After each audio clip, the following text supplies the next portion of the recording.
This on? Okay. Anyways. Hee-chan! Oh boy. Go away. Hee-chan! Leave me alone. Come on, Hee-chan! Let me sleep. Ugh. After 2 nights of not being able to sleep at all. Last thing I want to be is woken when I finally manage to. Maybe the last period of class with the textbook as my pillow, but I'll take whatever sleep I can get that by this point. Say, Hee-chan, even She-chan wants you to get up. I don't care what Shizune wants. Leave me alone. Jeez, Hee-chan, I'll just have to wake. Wait, Misha's going to. You. Yabaido! I'm up! I'm up! You don't have to! I can feel my face flowering into a scarlet red blush. The students still in class are sitting bolt upright and staring at the shouting fool who was sleeping just moments before. Ah, damn it. Let my head smack back down on the table with a noticeable thud. Misha's trademark uncontrolled laughter reverberates through the classroom. As I turn my mouthful eye to the bespectacled Shizune beside her, she carefully adjusts her glasses, desperately trying to maintain a look of serious disapproval. Narrowing my eyes, I can see the badly hidden grin spreading across her face. And to Shizune looks away as she crosses her arms tightly, barely on the edge of her control. Misha's laughter doubles in volume as she glances at Shizune. All I can do is drag my hands down my face in resignation. You too. Who was the one who slept in class, Hee-chan? Yeah, it was me. Blah blah blah. Poor She-chan was having a fit trying to wake you up, weren't you? I moved my eyes back to the standoffish Shizune, who, with a single huff of confirmation, returns to looking away with her arms crossed. Why was Shizune trying to wake me up? She-chan wants to give you the handouts the substitute teacher gave out while She-chan was sleeping. Handouts? I suddenly find 2 sheets of paper thrust down in front of my face. Oh god. Following the hands holding them, I see the still pouting figure looking down at me with a distinct scowl. I guess I really am in the wrong here. Sorry about that. No dice. Her irritated face still holds. I clasp my hands together and flick my head down right in apology. Very, very sorry. She huffs and simply drops the papers on the desk. Damn. I look up over my hand to see Shizune and Misha signing frantically to each other. A look of frustration on Shizune's face. ... Exclamation mark. Looks to be less of a dialogue and more of a tirade, punctuated with a sidelong glance at me. To say it's unsettling in an understatement. No. The 2 suddenly stop signing and look at me in unison, both having exactly the same look of disapproval.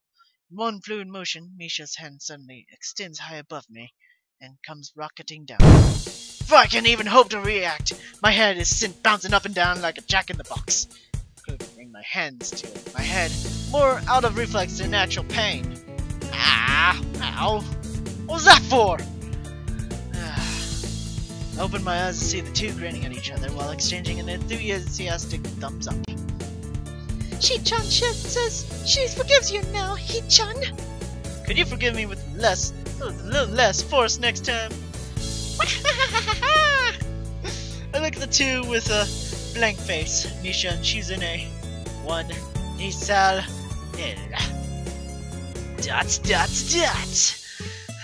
Oh, She-chan also says that you can check your student mail more often. Should check. She produces a bright yellow envelope, hands it over with an exuberant grin. Strange. Who could have written me a letter? No, it's not the time, and most definitely not the place to find out, though. Giving up on the nap so cruelly stolen from me, I rub my forehead and slowly get up, putting up the sheets and envelope in my bag before swinging it open over my shoulder. I take a step back and move to depart with a small bow, while Misha clutches her sides, laughing, and Shizune nods back in a curt farewell. I join the flow of students exiting the open door, and turn a corner into the hallway. Only end up face to face with Hanako. Well, hey Hanako. Good afternoon, Hisao. Silence falls between us as busily chatting students pass us by. She's fidgeting constantly, her eyes drawn to her rather unmodern footwear. I take the wrench from my nose and my fingers while I blink my eye heavily in an attempt to make things seem clearer. I'm barely staying away. I guess it is. Hanako, you want to say something? What is it? I wanted to give you this. Huh? She holds out a small rectangular piece of paper. I blink again to make out the text, though barely open my eyes, slowly starting to think out what's written. X2. Red loaf, X1. Whole grain cereal, X1. And a thyme, X1. A shopping list? I look upward, raising an eyebrow. I usually go shopping with Lilly, but the kid comes, so... You want me to run errands for you? It's okay if you don't want to. I just thought that maybe... She's panicking, I sigh. I sigh. It's another battle lost, though this time by a weakly fought surrender. I smile tiredly and rest a hand on her head to calm her down. It's fine. I was going to go anyways, just stuff on the list. Just stuff on the list? She nods then bows deeply, twice as if to make her gratitude perfectly clear. We're going to meet outside the school gate at 6. We were going... Okay, we were... Okay. Arigato. I was going to get it, but I need to study for the test tomorrow. Test? Ah, that's right, science! How are you doing with it? She brightens ever so slightly. I've been spending more time on that than before. I think I can do okay. Good work, then. She too starts smiling, much more earnestly than I added. I have full confidence that I can do fine in it without any extra study, but the fact that she's putting the effort instead of just reading them in the library is worth. I'll grab your stuff and take it to your dorms in the evening. See ya. The small wave we part ways. I'll go do my homework before meeting Lilly. I should be able to take care of it in time. Wrangling with a particularly complicated math problem has caused me to be a little bit late for my meeting with Lilly. Only a couple of minutes, but enough to make me step smartly out into the courtyard and into the school gate. I make a right turn and start my way towards the small town below, leaving a few students turned the other way to the bus station. I slip my right hand into my pocket as I walk into the orange sunlight of dusk. Thankfully, the sweltering summer heat started to die down, making way for a pleasant cold breeze. When I stretch my hand high above my head, a familiar figure takes form, cane in her right hand. Ah, Lilly. She stops and turns around, swiveling her head slightly to try and work out exactly where the voice came from. Hey, it's me. I quickly grab her, catch up to her, coming in beside her, matching her slow pace as we resume walking. Good afternoon, Hisao. Hi there. I glance up at the sky.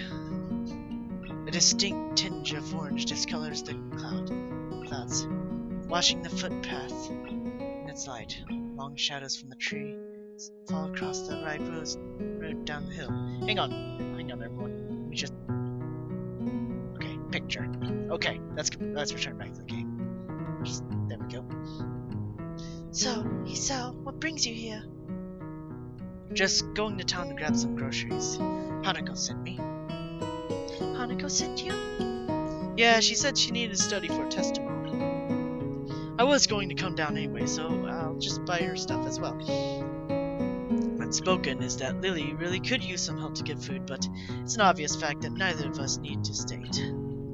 It's good to hear she is studying for it. I thought the same thing when she asked me to come with you. We continue walking down the street. The familiar sound of hurricane echoes going through the air as we go, except for the occasional passing car and the leaves whispering in the branches.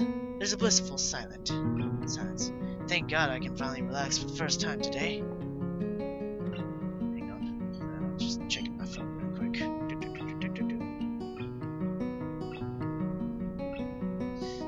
For the first time today. I glance over at Lilly, and she's surprisingly coming close to me. That porcelain face of her never seems to lack the air of relaxed confidence. I guess the same could be said of her personality too. As she silently walks, her face remaining pointed the street ahead of her. I look ahead and savor the cool air blowing over my face. This is probably the calmest moment I've had since the about-face of my life took so recently to have it while walking to get some groceries. What a weird life. Let me take another picture. There. No, wait. There we go. Okay, let's return back. That might be the only time I get it. And it was. I feel the crumpled up note rubbing against my hand in my pocket and pull it out to check its contents. Let's see here. Eggs, bread, cereal, thyme, lettuce, shaved ham. That sounds like quite a bit to carry back along with your own. Yeah, just how much does this girl eat anyway? My mind suddenly clicks that yes, there's actually is a person beside me. But wait, I mean, she laughs wholeheartedly. My, Hisao. Her giggle punctuates her words, though she's making little effort to suppress them. Quite direct today, are we? Yeah, you've got me there. Still, it's quite a bit. Usually I go shopping with Hanako, so I know what she buys. It's the same thing every week. She's a good cook? She gives a nervous giggle. It's usually me who ends up cooking. I used to do so for Akira, so it's no problem doing it for Hanako as well. You can cook? But...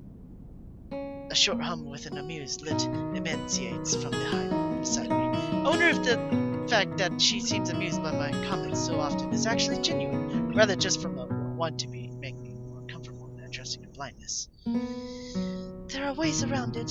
Some meals are more difficult to cook than others because of being unable to see what I'm doing, but it usually only takes a little more time. Fingers can double as very useful measurement tools, for example. Makes sense, but she'd have to be pretty careful not to hurt herself. I wonder how many times that happens, given that it sounds like she's cooked alone for possible years while Akira worked and her parents were gone. With that, the conversation trails off. Compared to the awkward silence of Hanako, Lilly seems genuinely content to say what she thinks and stay quiet when there's nothing to say. The slick road under my feet is bathed in an orange glow, the occasional fallen leaf crunching underfoot as we walk. I let out a deep yawn, my lack of sleep coming back to haunt me.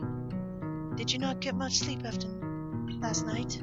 I couldn't sleep at all for the last 2 nights. Probably insomnia. Lily's face suddenly becomes worried.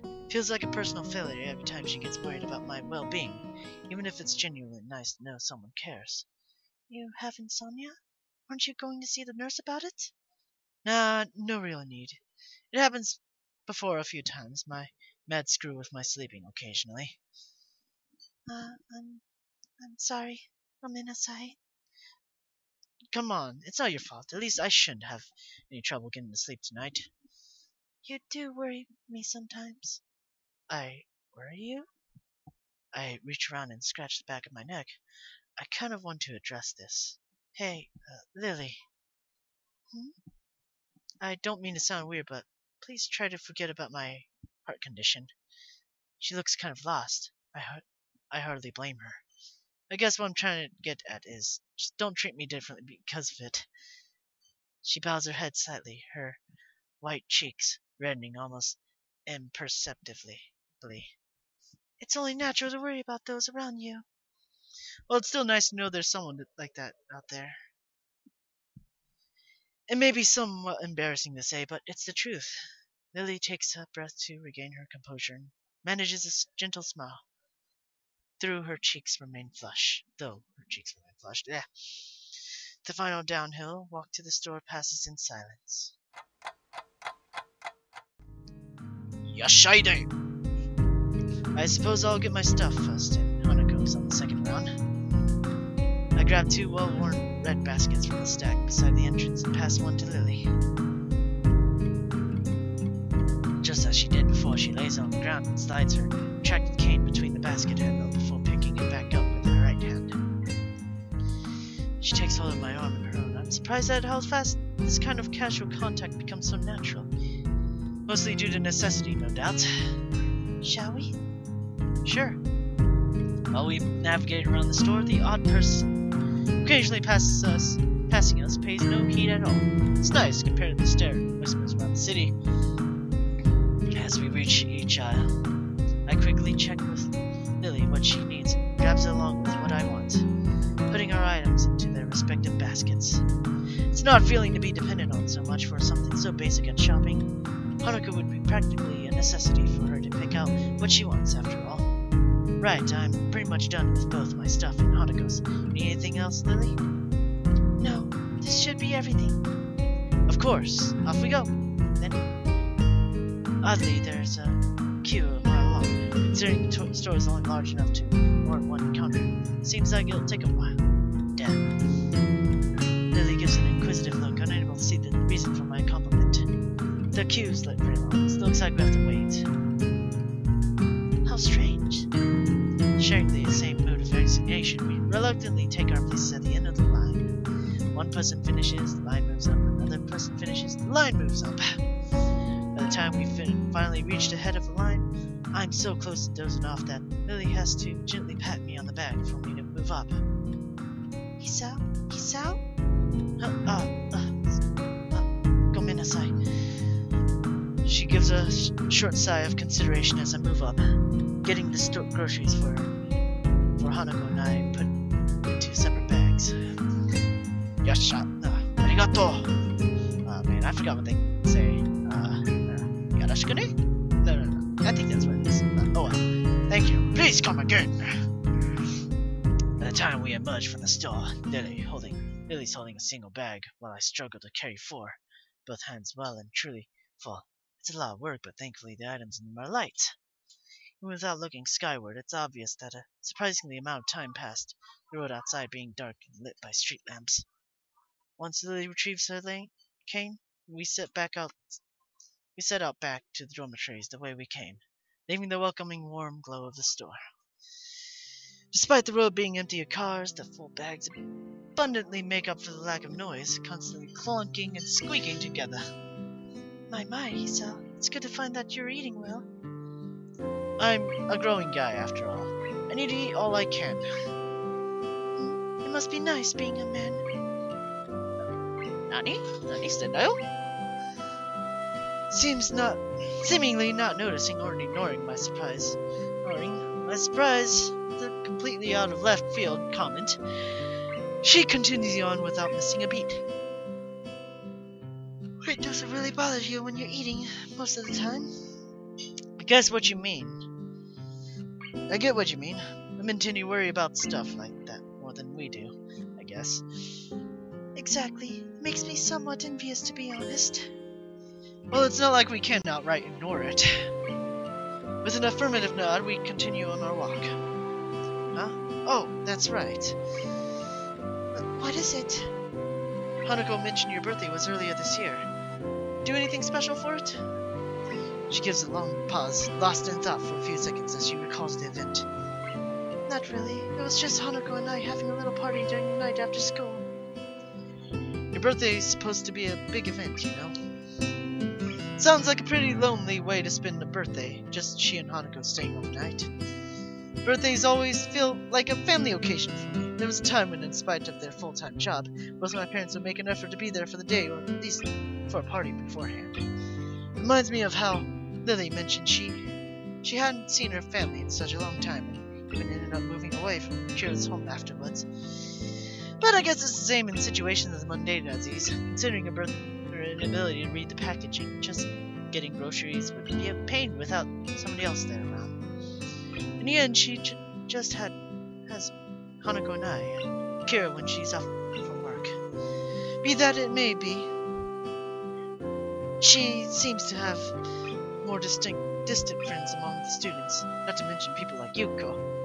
It seems to be her own choice that there's such a separation between those who are closer to her and those who she only socializes with. It humbles me a little to see how much Lilly seems to have her life set up and going just as she wants. Yet Hanako is there for her to celebrate her birthday, and I'm here helping her with shopping. It's a weird kind of symbiosis, I suppose. Are you alright, Hisao? Sorry? You just seem to go very quiet, that's all. Sorry, I was just thinking. Oh? Now I pique her curiosity. Feels kind of overly personal to talk about thoughts. What should I do, people? I'm just gonna tell the truth, why not? It was just kind of, I was thinking about how you seem to have everything so sorted out. Even with Hanako relying on you, I can admit that even I kind of relied on you when I first transferred in. I think it's a good quality to have. I turned to Lilly, surveying her reaction. She's forcing herself to look forward and furrowing her brow quite a bit. Her face looks a bit awkward, as if she was trying to find just the right words. Lilly? I would thank you, but assuming that I don't rely on the presence of others is too much. You'd be wrong to think that Hanako simply depends on me with nothing in return. She seems to have a bit of trouble saying it, even though it's largely what I thought already. She tried so hard to maintain her independence, as anyone would had to in her position, cited or not. Maybe she'd find it hard to talk about her own needs. It's only now that I realize an omission in what she says, though I decide to follow it up, largely in jest to avoid things getting too personal. Oh, and what about me? She suddenly runs ahead of me and turns, blocking me off. With a smile, she holds her hand behind her as she leans forward. You're different. And with that, she turns back and continues to walk ahead of me, a newfound spring in her step. All I can do is raise an eyebrow and give a dazed grin.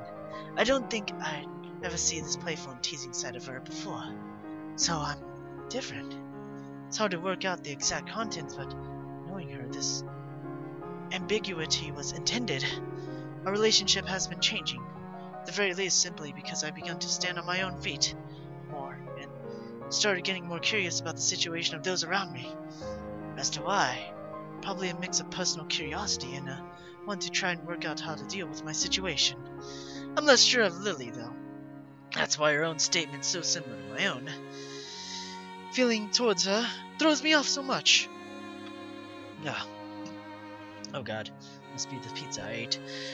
Watching her make her way up the street, cane tapping from left to right, I decide to settle the matter later and just smile. This is a nice side of her, and I don't want to forget it. Eventually, we get to the girls' dormitory, both my arms aching from the weight of 2 sets of groceries. We're finally here. Whew. I bend down to wipe my forehead with the back of my hand.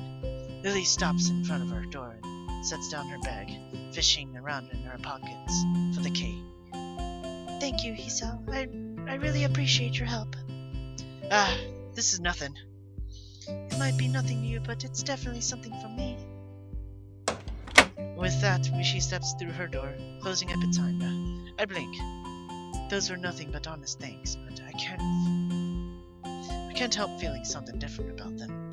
Anyway, I have something else to do before I can mull on that at my leisure. I turn back to the door to Hanako's room and proceeding to knock twice in quick succession. The bag still in my hand, rustling together. After a couple of seconds, the door slowly opens. If one weren't looking closely, they could be forgiven for thinking that it hasn't moved at all. I twist my head to the side to try and peer through the tiny silver of a gap between the door and the door frame. Hey, Hanako, I've got your stuff. Ah! With that, she opens the door, completely making her plain room visible over her shoulder. Sparsely decorated, it's probably even more unremarkable than my room. I hold out my right arm, both bags almost putting it straight back down with their weight. Thank you, Hisao. I'm sorry to make you carry them all this way. It's fine, don't worry. Just don't make me do it every day, okay? I pass the bags to her. As I give a light-hearted chuckle, after the initial transfer of weight, she manages to take them easily. I'll be off then. Night, Hanako. Good night. See you in class tomorrow. With a deep bow, her groceries still held in both hands, she steps back and shuts the door. Making my way back to my own dorm, I put one bag into my other hand to balance them out. Even as I do, I can't get Lily's light-hearted smile out of my mind. When I first met her, it would have been nearly impossible to imagine her like that. Indeed, it felt like we'd become closer in the past few weeks since I first got to know both she and Hanako. Time that I spent with her each day, small exchanges of happiness we share, those small moments of joy as I get closer to her. I'm far from certain, but I don't think these are just the normal feelings of friendship. Once I return to my room, I store away my groceries and begin getting ready for the night. I swept the school books in my bag for those I need tomorrow, pulling out the yellow envelope Misha gave me early in the process. Got so sidetracked by one thing after another, I couldn't deal with it earlier. Who could have written to me, I wonder? My name's neatly adorned in the back of the envelope, freezing me in my tracks. It's been so long since I've seen her writing. There's little chance I could have identified it as her own otherwise. Iwakano! Why would she have written to me? I can't think of any good reason for her to do so this way. I almost don't open the letter, but there'd be a little point to that if I just left it all alone. Its mere existence would gnaw at me until I did something about it. I looked down at the piece of paper on my desk, its bright and summery decoration beaming happily at me. Lettering is in pink, drawing badly with a yellow sunflower border or the card. The handwriting is neat, the characters having been written thoughtfully and with an unusual amount of care. I barely given the letter a second thought when it was given to me, but now I can't get its contents out of my mind. Well, I'd like to say that I don't know why she's using such an old-fashioned method of communication, considering a phone call or an email would be both much faster and easier. The answer feels obvious enough given the content. The letter leaves a comfortable distance between the sender and the recipient. Unlike a phone, it isn't required that you engage in conversation. And unlike email, there is less expectation of an immediate reply. Statements such as, the third year seems to be very anxious about the final exams. And It's so weird to think that we are all already seniors, isn't it? or just small talk. Small talk that could have been achieved by simply replying to any of the messages I sent her when I was in the hospital. The ending, though, is the true reason she sent me this. Last couple of lines added almost as an afterthought. I wonder if we can meet again. Perhaps it's for the best if we don't. It's a statement that should hurt. I've always heard breakups are nasty stuff, but it feels like this is simply a affirmation of what we both already knew instead. It's the preceding text, no more than small talks, that makes me feel most uneasy. I can't figure out why. No matter how long I sit there and look down at this bright and summery piece of paper. If you would like to correspond with me, by all means write me back. It's plainly obvious that this is not the type of letter to be replied to. In the end, this letter is no more than a simple abdication of responsibility. A final statement to reassure of herself that our relationship is over. As such, I find I have little problem in scrunching the letter and envelope into a ball and tossing it into the waste bin, ridding myself of its existence. I go to bed with mixed feelings, cheated out of a pleasant evening by this intruder from the past. Ironically, it takes a while before I can manage to sleep. And I'll be right back, because I need to check how much gigabytes it took. I think we're almost done with the second chapter, but we'll see. So yeah, without